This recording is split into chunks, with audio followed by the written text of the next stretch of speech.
Hello everyone, আসসালামু আলাইকুম। Welcome back to my new video. যদিও এবার ভারতের দাদাবাবুদের জন্য ইলিশ পাঠানো হবে না, তাই বুঝি হয়তো বাজারে ইলিশের দাম কিছুটা আগের থেকে কমে আসবে, এটা ভেবে বাজারে যাওয়া। তো বাজারে যে দেখি কি আর ইলিশের দাম কমবে, আগের মতনই সেম। তো আগে যেরকম দাম ছিল ওরকম দামই রয়েছে, দামের কোনো নড়চড় হয়নি। তো তাদের জিজ্ঞেস করা হলে তারা কিছুই বলতে পারে না। খবরে শুধু শুনি ইলিশের দাম কমেছে, ইলিশ ধরা পড়েছে, কিন্তু বাজারে যাওয়ার পরে খবর পুরোটাই উল্টো। যেহেতু ইলিশ মাছ কিনতে এসেছিলাম, তো কি আর করার, ইলিশ মাছ নিয়ে বাসায় চলে আসলাম। কারণ আম্মুকে বলেছিলাম যে আজকে ইলিশ মাছ ভাজা খাবো গরম গরম খিচুড়ির সাথে। তো সেই অনুযায়ী কিন্তু আম্মু মজা করে খিচুড়িও রান্না করেছে।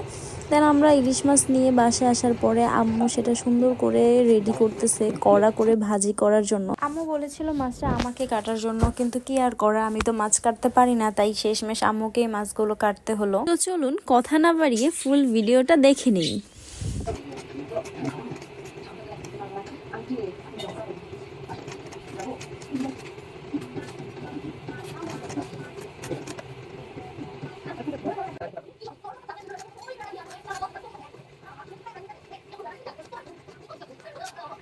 মাছগুলো কিন্তু অলরেডি কাটা শেষ। এখন এই মাছগুলো সুন্দর করে ক্লিন করে হলুদ মরিচ যা যা লাগে সবগুলো মেখে কড়া করে কিন্তু সরিষার তেল দিয়ে ভাজি করা হবে। আর আজকে ইলিশ মাছ ফ্রাইয়ের সাথে থাকছে বেগুন ভাজা। আম্মু সাথে সাথে কিন্তু বেগুনগুলো রেডি করে নিচ্ছে।